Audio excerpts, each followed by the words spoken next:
Várias substâncias utilizadas em medicina, em tratamentos estéticos ou mesmo na nossa vida cotidiana têm uma ação, moçada, em cima de sinapses. Daí eu queria discutir com você de algumas substâncias que de vez em quando aparecem em provas de vestibular, exatamente que agem em cima de sinapses. Uma clássica, como é que funcionam os inseticidas. Inclusive, quando você vai lá e mata uma baratinha com inseticida, a baratinha morre com as perninhas para cima. Por que a baratinha morre com as perninhas para cima? Como é que o inseticida ele vai acabar trabalhando? Basicamente, moçada, inseticidas, eles vão agir inibindo a enzima acetilcolinesterase nos insetos. No que inibe lá a enzima acetilcolinesterase nos insetos, me ajuda a pensar na consequência dessa situação. A acetilcolinesterase vai destruir a acetilcolina lá na sinapse neuromuscular, exatamente para poder finalizar a contração muscular. Se, entretanto, você inibe a acetilcolinesterase do inseto, automaticamente, ao inibir essa enzima, você não destrói a acetilcolina. Então, a acetilcolina simplesmente não será destruída. E como, gente, ela não é destruída, ela vai lá, permanece ligada no receptor dela. E, gente, se ela não é destruída, ela permanece ligada no receptor dela, comentando aqui que enquanto a acetilcolina estiver ligada no receptor, o impulso nervoso continua sendo propagado no músculo. Então, o músculo permanece contraído. Se o músculo, moçada, nesse caso, permanece contraído, se o músculo permanece contraído, deixa eu colocar de outro jeito. Se você inibe o relaxamento muscular, o problema, moçada, é que o inseto ele vai morrer asfixiado. Porque para você poder respirar, você vai ter que expandir as estruturas respiratórias e contrair as estruturas respiratórias. Expandir as estruturas respiratórias e contrair as estruturas respiratórias. Então você vai ter que expandir e contrair, sendo que tudo isso envolve contração muscular. Os músculos da respiração. Se você inibir a acetilcolinesterase, se a acetilcolina não é destruída, se ela continua ligada no receptor, lá no músculo, na sinapse neuromuscular, se o músculo permanece contraído, se você inibe o relaxamento muscular, os músculos respiratórios são bloqueados. No que você bloqueia os músculos respiratórios, o resultado, moçada, é que o inseto não consegue respirar, asfixia é a causa da morte. A propósito, por que a baratinha ela vai morrer com as perninhas para cima? Porque falaremos sobre isso com mais carinho no futuro. Insetos têm uma respiração traqueal. Sim, Landim, daí? E daqui na respiração traqueal, não é que nem você, que respira por buracos na cabeça. Ela respira por buracos na barriga dela. De maneira que quando você joga inseticida, ela começa a asfixiar, ela começa a sentir falta de ar. Só que ela não sabe que a falta de ar é por causa de uma substância química. Ela acha que está faltando ar no ambiente. O que é que ela faz? Vira a barriga para cima. No que ela vira a barriga para cima, para expor os orifícios respiratórios da traqueia, para ver se respira melhor. Então ela não sabe que a culpa lá é do inseticida, ela acha que está faltando ar no ambiente, vira de barriga para cima para tentar respirar melhor pelos orifícios traqueais, o que não adianta nada, Porque o problema é que a musculatura respiratória dela está bloqueada, está inibida, e com isso, moçada, a baratinha morre asfixiada de perninhas para cima. Ô Landim, inseticida funciona para pessoas? Muito pouco, porque a nossa enzima acetilcolinesterase é diferente da acetilcolinesterase que você tem em relação lá à barata, em relação lá aos insetos. Entretanto, existem substâncias que bloqueiam a nossa acetilcolinesterase. Tem, moçada, uma substância chamada de aldicarb, que ela é mais conhecida com o nome de chumbinho, que eu tenho certeza que muita gente já ouviu falar, chumbinho é veneno de rato, Só que a moçada às vezes usa, além de matar rato, para matar o vizinho que não gosta, etc e tal, né? De vez em quando aparece lá, naqueles programas policiais lá, né? Alguém matando lá o vizinho, envenenando com chumbinho, que é veneno de rato. Como é que o Aldicarb, como é que o chumbinho funciona? Que não é inseticida. Tudo bem, chumbinho é um inseticida para pessoas, tá? Para mamíferos, na verdade. Você tem que o Aldicarb inibe a acetilcolinesterase nos mamíferos, então a acetilcolina na gente não é destruída, permanece ligado no receptor no músculo, os músculos permanecem contraídos, inibe o relaxamento muscular, bloqueia a musculatura respiratória e o diafragma, e com isso você morre asfixiado, certo? Então o efeito vai ser o mesmo efeito que você tem em relação ao inseto para a acetilcolinesterase do inseto, o chumbinho para a acetilcolinesterase da gente. O efeito nesse caso, moçada, bem parecido. Quer dizer então que um exemplo interessante para colocar um clássico das provas, os inseticidas. Um outro exemplo, gente, interessante para discutir como é que funciona, por exemplo, moçada, anestésico local. Tipo anestésico de dentista, né? Ora, anestésicos locais, anestésico de dentista, eles vão trabalhar bloqueando os canais de cálcio em relação ao neurônio. E, gente, me ajuda a pensar, o que é que acontece se você inibir os canais de cálcio? Antes disso, filosofando um pouco com você, né? Era uma vez o seu dente, e você tem no dente um receptor de dor, né? Receptor de dor é um neurônio bem pequenininho, tá lá o receptor de dor, um neurônio pequenininho, conectado a outro neurônio, que vai bater lá no sistema nervoso central, e toda vez, moçada, que algum estímulo doloroso vai bater aqui no dente, gera um impulso nervoso. No que gera um impulso nervoso, você vai acabar levando até o sistema nervoso central para que você sinta dor. Só que como eu tenho dois neurônios, então o neurônio que é receptor de dor capta o estímulo a princípio, libera neurotransmissores que ligam no neurônio pós-sináptico, que continua o impulso nervoso até chegar no sistema nervoso central. Entretanto, se o anestésico local inibe o canal de cálcio, inibe o canal de cálcio não abre. Se o canal de cálcio não abre, o cálcio não entra. Se o cálcio não entra, não ativa o citoesqueleto. Se não ativa o citoesqueleto, não libera neurotransmissores. Se não libera neurotransmissores, não há difusão deles. O neurotransmissor não liga no receptor pós-sináptico. O canal de sódio não abre e não gera um novo impulso no neurônio pós-sináptico. Daí, enquanto você tem a anestesia do tio dentista trabalhando nessa área, gente, você não libera neurotransmissores. Então, por mais que você tenha um estímulo doloroso captado pelo receptor de dor, que é um neurôniozinho, não libera neurotransmissores. Se não libera o neurotransmissor, não gera um novo impulso nervoso no neurônio pós-sináptico. E se não gera um novo impulso nervoso no neurônio pós-sináptico, a informação de dor não chega no sistema nervoso central. Daí o tio dentista vai lá, mexe no teu dente, né? Sei lá, faz a obturação, arranca seu dente, ajeita seus dentes podres aí, do jeito que eles estão. E aí, moçada, beleza, né? Você tem lá que você não sente nada, enquanto o tio dentista tá lá, trabalhando nessa brincadeira. Uma vez que você inibe os canais de cálcio, automaticamente inibe a liberação de neurotransmissores. No que inibe a liberação de neurotransmissores, automaticamente bloqueia a sinapse como um todo. Outra substância, moçada, que de vez em quando ela é mencionada lá nas questões, vai ser o Botox. Botox, ele é a toxina da bactéria do botulismo. Falaremos sobre botulismo com mais calma no futuro. Mas, gente, como é que o Botox ele trabalha? Como é que a toxina botulínica trabalha? E qual seria a utilidade dela em relação, por exemplo, a medicina, tratamentos estéticos e aí vai. Basicamente, o que o Botox faz é inibir a liberação de acetilcolina lá na sinapse neuromuscular.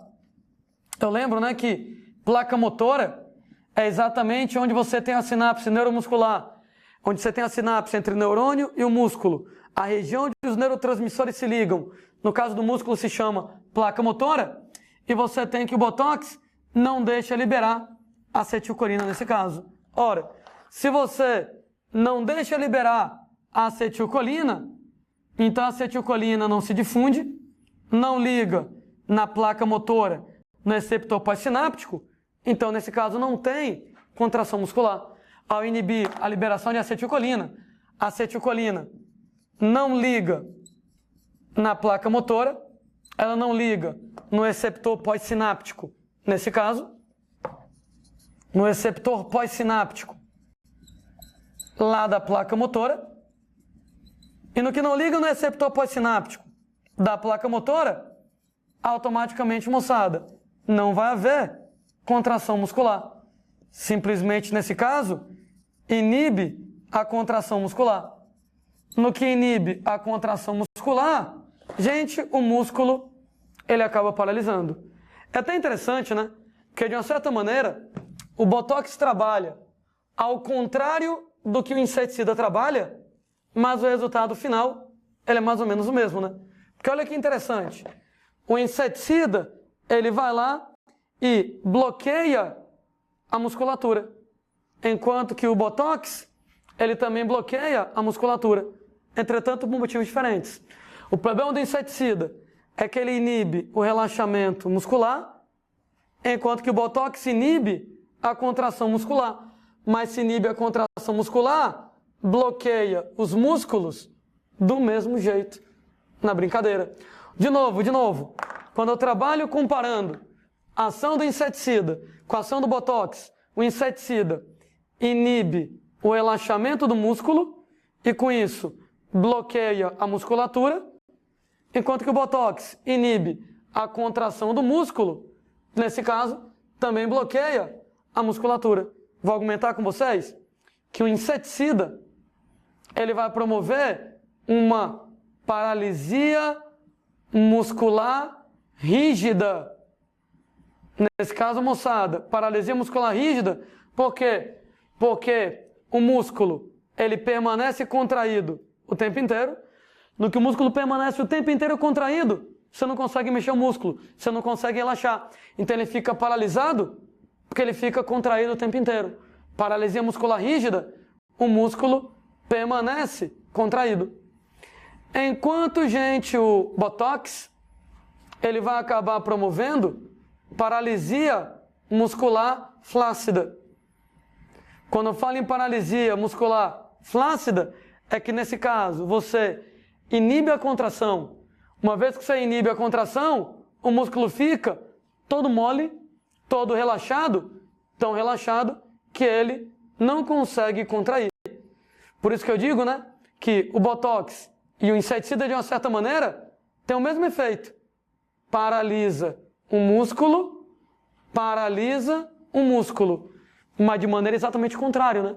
No caso do inseticida, ele paralisa o músculo, deixando o músculo rígido, contraído permanentemente, e o Botox paralisa o músculo, deixando a musculatura flácida, fica lá relaxada permanentemente. Em ambos os casos, o músculo está paralisado, ou porque ele está contraído permanentemente, ou porque ele está relaxado permanentemente. Inclusive, assim como o inseticida, ao bloquear os músculos respiratórios, pode causar asfixia no inseto, a toxina da bactéria do botulismo pode promover bloqueio da musculatura respiratória da gente. E como é que botulismo mata? Asfixiado, né? Então a gente vai falar sobre o botulismo com mais carinho no futuro, mas é uma bactéria. Essa bactéria do botulismo chama Clostridium botulinum. Ela é encontrada, gente, às vezes, em alguns alimentos estragados. No que você come a comida estragada com a bactéria e você ingere a toxina, no que ingere a toxina, não deixa liberar a acetilcolina.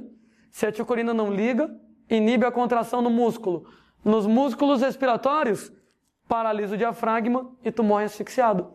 Né? Que nem o inseticida mata o inseto asfixiado, isso aqui pode te matar asfixiado, lá porque fica contraído e aqui porque fica relaxado demais, porque não consegue contrair.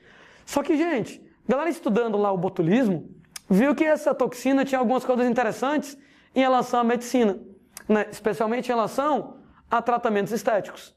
A maioria das rugas que aparecem na região superior da face são devido à repetição de movimentos.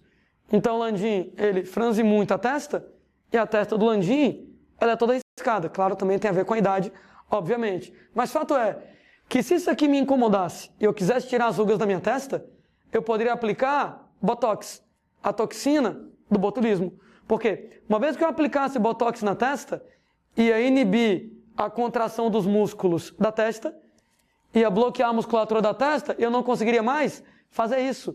Eu não conseguiria mais franzir a testa. Enquanto o Botox fizer efeito, eu não conseguiria mais franzir a testa, e com o tempo as rugas, elas vão dando uma aliviada. Né? É bom lembrar que o efeito da toxina do botulismo, do Botox, é limitado, dura, moçada, alguns meses. Né? Então você vai lá no médico, né? Você vai lá no dentista, dentista também pode aplicar Botox, ele aplica o Botox, nos meses em que o Botox funciona, você não consegue fazer isso, não consegue mais franzir a testa, e as linhas vão dando aliviada. E aí depois você vai lá, tem que aplicar de novo para continuar paralisado, aplicar de novo para continuar paralisado, e aí vai. Lembrando, né, que quando você for no médico, no dentista para aplicar Botox, vai alguém que você tenha segurança, né? Porque se, por exemplo, lá, o cara aplica Botox no lugar errado, né, você pode paralisar o músculo que você não quer. Aí você pega aqueles atores velhões lá, né, todo cheio de Botox, que você não sabe se o cara tá rindo, se o cara tá chorando, porque a musculatura tá toda lá engessada, né, toda lá paralisada, o cara não consegue mexer o rosto, porque tá tudo cheio de Botox, tudo paralisado. Aí fica horrível também, né, fica super artificial. Se bem que, hoje em dia, se o cara vai lá e erra, e ele nota que errou, tranquilo, é super seguro, tem uma antitoxina. Então o cara falou, aplicou Botox no lugar que ele não queria, se bobear você nem vai saber. Porque ele vai lá, aplica antitoxina, neutraliza a toxina do Botox, e aí pronto. Né? Não tem problema nenhum em aplicar, nesse caso, a toxina errado. Fato é que Botox inibe a liberação de acetilcolina no músculo, inibe a contração muscular. Outra substância, gente, que eu queria discutir com vocês, na verdade substâncias que eu queria discutir com vocês, são as drogas psicotrópicas, os narcóticos, né? As drogas de uso recreativo, como a nicotina do cigarro, como a cocaína, da cocaína e do crack, como, por exemplo, moçada lá, a heroína. Gente, muitos desses caras trabalham exatamente em cima da sinapse, em cima dessa história que a gente estava descrevendo com vocês, da sinapse, de maneiras diferentes. Por exemplo, como é que funciona nicotina do cigarro? Como é que funciona cocaína? Tem várias maneiras desses caras trabalharem. Eu vou colocar as duas principais. Número 1, nicotina, cocaína vão lá estimular a liberação de dopamina no circuito de recompensa do sistema nervoso central, no circuito de recompensa do cérebro. Ora, pessoas, estava comentando que o circuito de recompensa do cérebro é quem lida com a sensação de prazer e a dopamina que promove esse efeito. Quando você vai lá e fuma, quando o cara vai lá e cheira cocaína, é inegável que é prazeroso para o cara. Porque quando ele vai lá e pega a nicotina ou cocaína, libera dopamina no circuito de recompensa do cérebro e com isso gera a sensação de prazer. Claro, né, moçada, que a cocaína é muito mais forte que a nicotina, né? Tanto é que quando o cara vai lá e fuma nicotina, ele fica de boa, relaxado.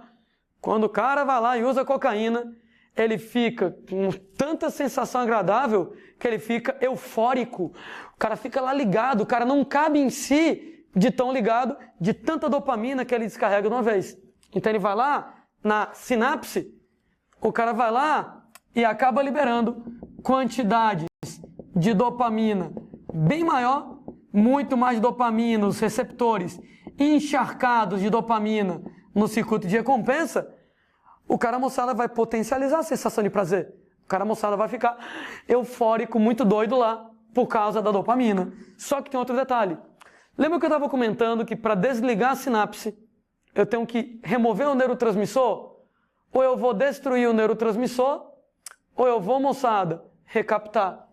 E a nicotina ou cocaína vão inibir a recaptação de dopamina na fenda sináptica. E, gente, isso aqui também tem um efeito interessante para a gente discutir.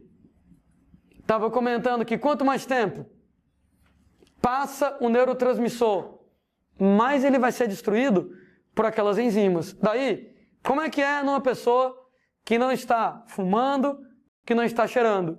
Eu liberei dopamina, a dopamina passa um tempo fazendo efeito, eu pego a dopamina de volta, guardo para usar mais tarde.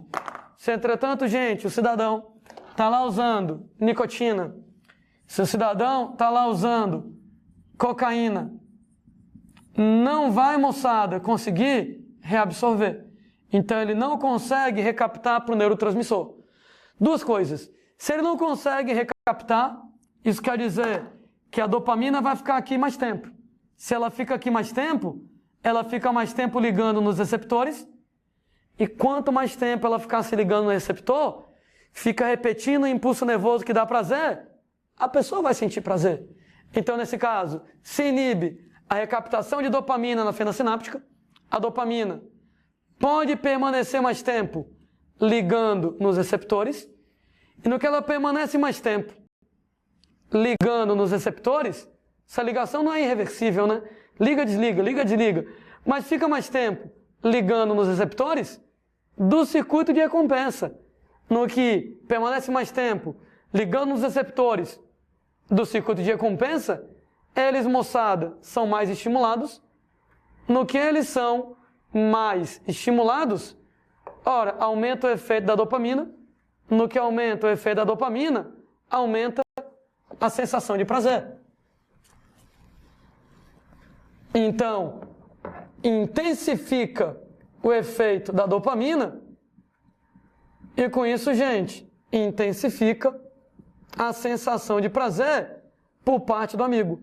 Tanto eu libero mais dopamina, como a dopamina passa mais tempo fazendo efeito, então a sensação de prazer ela é potencializada. Problemão em cima disso. De novo eu lembro que quanto mais tempo a dopamina fica, mais ela é destruída. Se eu pegasse a dopamina e recaptasse ela, eu não destruiria muito a dopamina. Mas como eu estou inibindo a recaptação da dopamina, e a dopamina está aqui mais tempo, dá mais tempo das enzimas destruírem a dopamina. Sabe o que significa isso? Que a dopamina acaba. Isso quer dizer que se você não tem dopamina, gente, já não tem mais dopamina para você ficar alegre. Quando passar o efeito da droga, você fica triste, né? Daí, por exemplo, lá, síndrome de abstinência. O cara fumou, tá feliz. Parou de fumar, o corpo dele se sente mal. Porque quando ele foi lá e fumou a nicotina, liberou dopamina pra caralho, a dopamina fez muito efeito, mas a dopamina não voltou para casa. No que ela não volta para casa, ela passa mais tempo, ela é destruída. No que ela é destruída, tem menos dopamina para você fazer outras coisas. Com menos dopamina para fazer outras coisas, você vai ficar triste, né? Síndrome de abstinência. O cara foi lá, cheirou, ficou muito doido, eufórico, passou efeito, ele vai ficar triste, deprimido. Porque ele libera dopamina pra caramba, a dopamina passa um tempão fazendo efeito. Como ela passa um tempão, ela é destruída. Isso quer dizer que no que ela é destruída, não tem mais dopamina para outras coisas. E o cara vai ficar triste. Aliás, para ele, moçada, ficar feliz de novo, só se ele tirar outra vez, né? Se ele tirar outra vez, ele vai pegar aquele pouquinho de dopamina que ele ainda tem, e com isso, moçada, a cocaína faz ele liberar aquela dopamina para ele poder sentir alguma coisa. Só que aí, né, moçada, vira um ciclo vicioso, né? Vira um ciclo vicioso porque ele usa a cocaína, libera a dopamina, destrói. Não tem mais tanta dopamina. Se quiser dopamina, tem que liberar de novo, tem que cheirar de novo. No que cheira de novo, libera a dopamina, destrói. Já não tem muita dopamina, se quiser ficar feliz de novo, vai ter que cheirar de novo. Então, nessa brincadeira do cara, ficar repetindo o estímulo de cheirar para poder sentir alguma coisa, o cara vai ficar viciado. Para o cara conseguir sentir alguma coisa, ele tem bem pouquinha dopamina. Então, ele vai ter que pegar aquele pouquinho de dopamina que ele tem e vai ter que liberar aquela pouquinho de dopamina de uma vez. Então, ele vai ter que cheirar a cocaína de novo, usar o crack de novo, para pegar aquele pouquinho de dopamina e juntar de uma vez para sentir alguma coisa. Sem cocaína, sem dopamina, o cara vai ficar deprimido. Síndrome de abstinência. Notem bem, moçada, que algumas drogas, elas vão estimular a liberação de neurotransmissores e inibir a recaptação de neurotransmissores. Por exemplo, como é que funcionam os antidepressivos, né? Você tem, moçada, lá vários tipos de antidepressivo, sendo gente que os mais comuns, eles são inibidores de recaptação de serotonina. Estava comentando com vocês agora há pouco que serotonina, ela regula o humor, né? Se você está com serotonina baixa, você vai ficar para baixo, triste. Se você vai ficar com serotonina alta, você vai ficar para cima, alegre.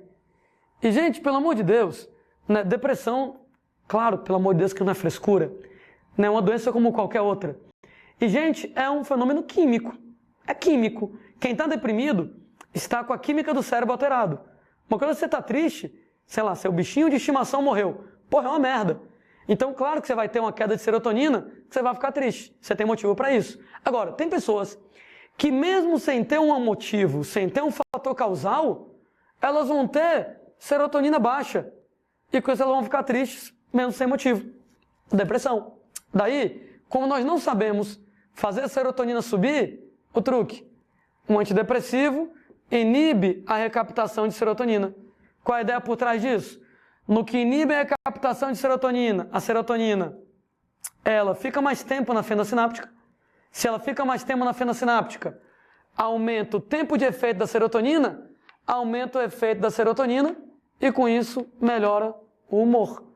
Né? Claro, né? Se alguém aqui já usou, né, antidepressivo, quando você para de usar o antidepressivo, homem, tu tem uma síndrome de abstinência da porra, né? Você tem uma ressaca do caralho, seu corpo sente a falta do antidepressivo. Porque ele passa a precisar do antidepressivo para regular as doses de serotonina.